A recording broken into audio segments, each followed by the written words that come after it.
Bonjour. La situation semble sans espoir pour la Nouvelle République et de nombreux réfugiés fuient la guerre.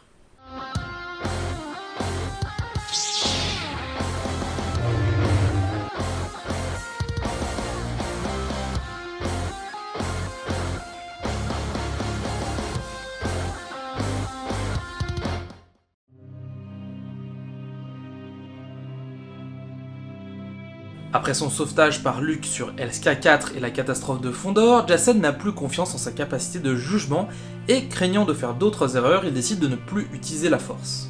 Anne et lui se retrouvent sur Duro pour administrer un camp de réfugiés, celui où se trouve Droma et sa famille. Suite à une sortie avec l'escadron Rogue, Jaina est blessée et a temporairement perdu la vue. Elle rejoint Duro pour passer sa convalescence avec son frère et son père. Elle apporte avec elle des nouvelles de la guerre, Botaoui est menacé, Rodia est attaqué et Falin, Kalarba et Drukenwell sont tombés. Et bien que Jacen se soit promis de ne plus utiliser la force, il aide quand même sa sœur à entrer en transe de guérison. Pour les Yuuzhan Vong, la défaite de Fondor a marqué un tournant. Elle a fortement discrédité le commandant suprême Nass Shoka qui se voit affecté à la conquête de l'espace Hutt, tandis que son supérieur direct, le maître de guerre Savongla, prend les choses en main et prévoit d'attaquer Duro où se trouveraient 3 Jedi et également les chantiers spatiaux de la Nouvelle République. Afin de semer la zizanie, Nom Anor libère des insectes pour affaiblir les dômes de plastacier qui isolent les habitants et les réfugiés de l'atmosphère nocive de la planète. Sur Coruscant, lors d'une réunion avec des chefs militaires de la Nouvelle République, plusieurs personnes se sont accordées pour dire que les Jedi étaient responsables de cette guerre. Luke et Mara ont d'ailleurs décidé de quitter la réunion beaucoup plus tôt pour couper court au débat. Un peu plus tard, la Jedi Trezina Lobby rapporte à Luke que les Duros détournent le ravitaillement de la Nouvelle République pour les réfugiés et qu'ils pourraient potentiellement se préparer à quitter la planète en cas d'attaque des Vong. Et elle dit d'ailleurs que sa padawan a disparu, donc Luke, Mara accompagné d'Anakin décident de partir à sa recherche. Juste avant leur départ, Mara ressent comme une anomalie dans son corps. Effrayée à l'idée que sa maladie réapparaisse, elle sonde son corps et trouve la fameuse anomalie. Alors qu'elle s'apprête à la faire disparaître, elle se rend compte que l'anomalie porte l'essence de Luke. Mara vient de découvrir qu'elle est enceinte. Alors que Jacen s'occupe du problème du détournement de fournitures, il découvre les insectes de Nom Anor qui dévorent le plastacier des dômes de survie. La situation devient vite incontrôlable et le camp doit être évacué. C'est là que Jacen croise Leia qui s'occupe du camp de réfugiés voisins et ni lui ni Anne n'étaient au courant de sa présence sur Duro car le dialogue entre Anne et Leia est quasiment inexistant.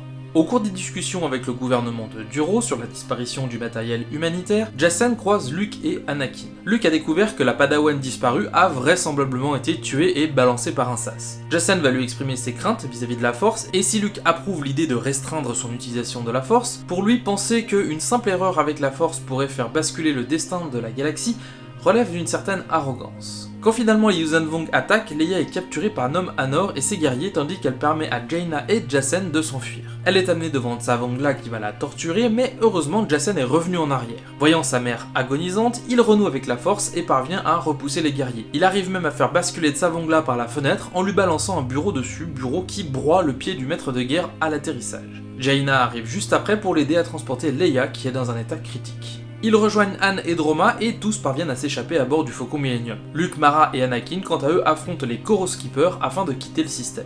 Savongla est fou de rage d'avoir été battu par Jacen et il diffuse un message à toute la Nouvelle République. Il instaure un cessez-le-feu et accepte d'épargner la population si on lui livre tous les Jedi et plus particulièrement Jacen solo.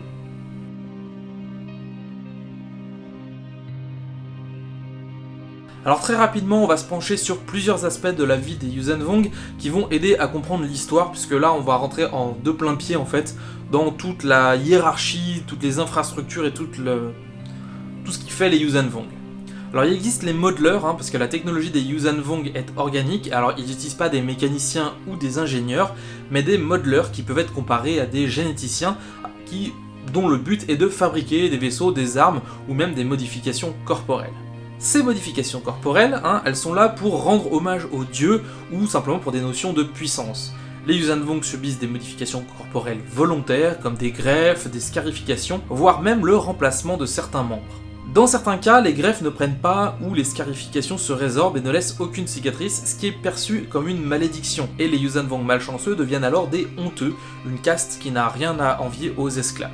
Dans la société Yuuzhan Vong, il est interdit d'avoir des relations entre les individus de castes différentes. Un guerrier ira donc avec un autre guerrier, et un modeleur avec un modeleur. Un domaine, c'est comme une famille, hein. On a vu que des relations entre castes sont interdites, donc un domaine est forcément associé à une caste spécifique, et généralement, donner son nom de domaine renseigne immédiatement son interlocuteur sur notre rôle.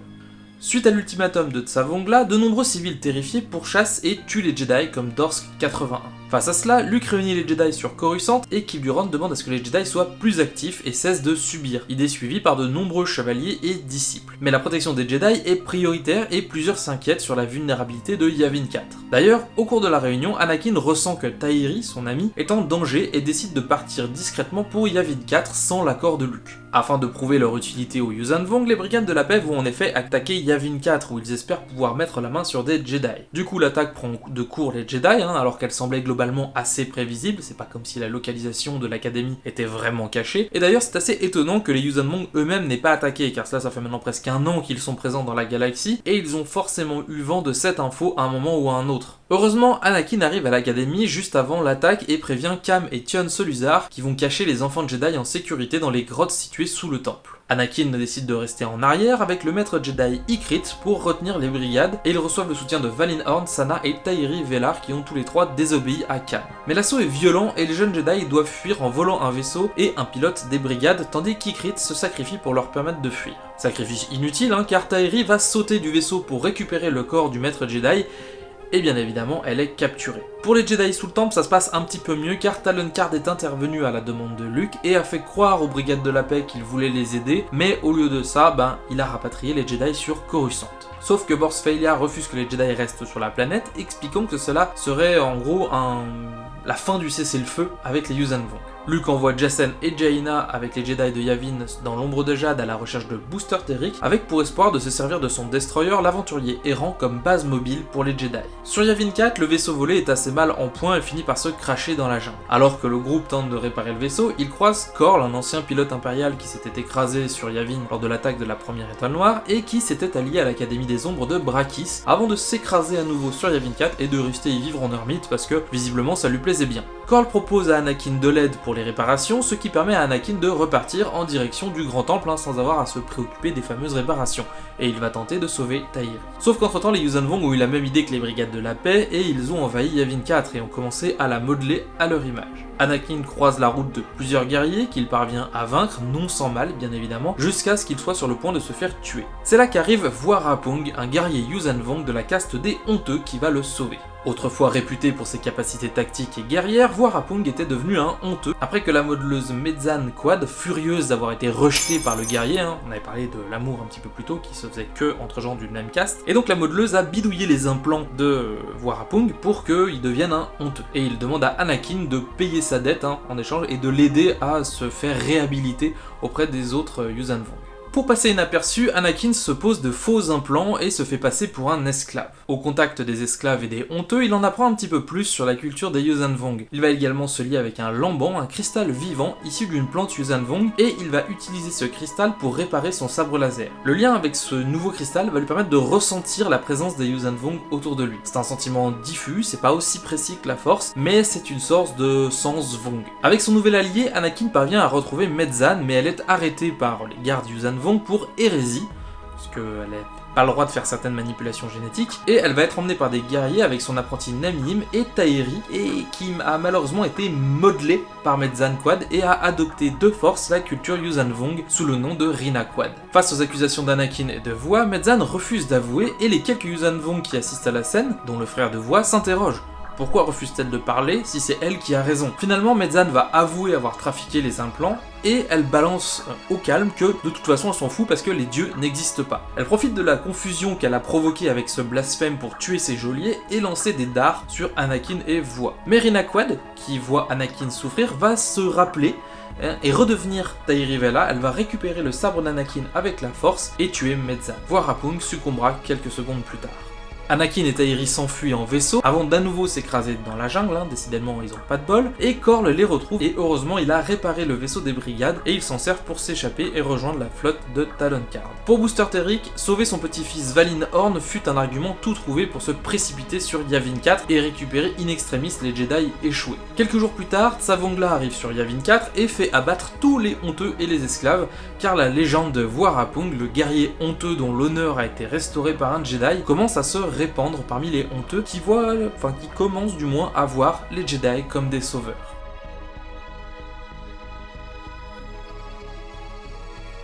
Suite à son arrestation pour hérésie, Nenyim, l'apprenti de Mezanquad, est envoyé sur un gigantesque vaisseau-monde qui meurt lentement, car l'ancien maître modeleur du vaisseau est mort sans avoir formé de successeur. Et même en suivant une voie hérétique, Nenyim ne parvient à rien et elle va appeler le Domaine Quad à l'aide. C'est Kaequad qui va intervenir, et sauf qu'il est complètement barré, et plutôt que de l'aider à sauver le vaisseau, il lui demande de créer un Gruchin parfait. Alors un Gruchin, c'est une sorte de gros insecte qu'on peut balancer comme arme. Alors elle est parfaitement consciente que le maître modeleur est fou et elle programme le Gruchin pour qu'il tue le maître modeleur. Sauf que Kaequad s'en aperçoit, il tue la larve avant qu'elle ne devienne dangereuse, et ignorant qu'elle a été démasquée, Nenyim demande à Kaequad l'accès au cortex supérieur qui le lui accorde alors que normalement elle n'a pas le rang nécessaire pour cela. En gros les cortex c'est comme des bases de connaissances et il faut avoir un certain rang pour accéder à certains cortex. Et en fouillant un petit peu là-dedans, elle va découvrir que le 8ème cortex est complètement vide. Et pour elle, c'est des révélations trop fortes, et elle s'évanouit, parce qu'en gros, tout ce sur quoi son existence reposait